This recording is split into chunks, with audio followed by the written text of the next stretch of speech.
Sa ikaduhang tuig karon nga paghandom sa pagpatay kang kanhi Negros Oriental Governor Roel Digamo, ang iyang byuda na nawagan nga gawas sa pagdala sa mastermind dinhi sa nasod, dugang kaso ipasaka batok sa ubang mga sospek. Kini uban pa sa report ni Nico Sereno. Hoping that we will continue to be patient and not lose hope that one day soon justice will be served.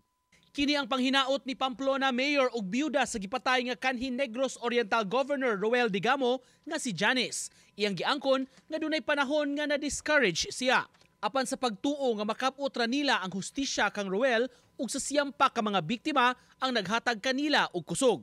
Sa nagpadayong hearing sa kaso, batok sa mga nangrakrak sa mga biktima, gipahibaw ni Janice nga bag-o lang nila na sayran nga wala pa na-file ang kaso nga illegal possession of firearms ug ammunitions batok kang kanhi Governor Pride Henry Teves. Nunot kini sa raid nga gipahigayon sa HDJ Bayawan Agri-Venture Corporation Tolong Compound ni atong March 2023.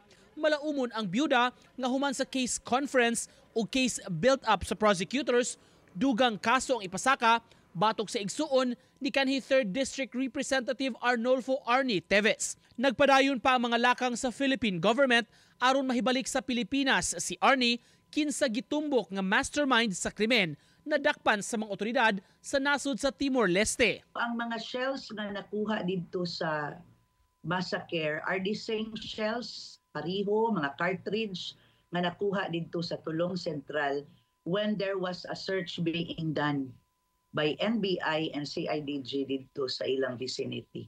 Usa sa gipanawagan sa pamilya sa mga biktima sa peace rally nga himuon sa Freedom Park karong hapon, nunot sa ikaduhang tuig sa Pamplona Massacre nga unta 100% gihapon ang suporta sa gobyerno aron makab-ot nila ang hustisya. It is not a good example to the justice system, to the people of the country, nga ang mga makasala abi kay naay kwarta makabuhi. Ang makasala abi kay naay kwarta mawalang ebidensya. Gipagawas usab sa byuda ang iyang kahadlok nga dunay mahitabo sa mga ebidensya kalabot sa kaso sa iyang bana ug sa uban nga mga biktima. Padayon pang gikuhaan sa GMA Regional TV ug habig ang kampo sa pamilyang Teves.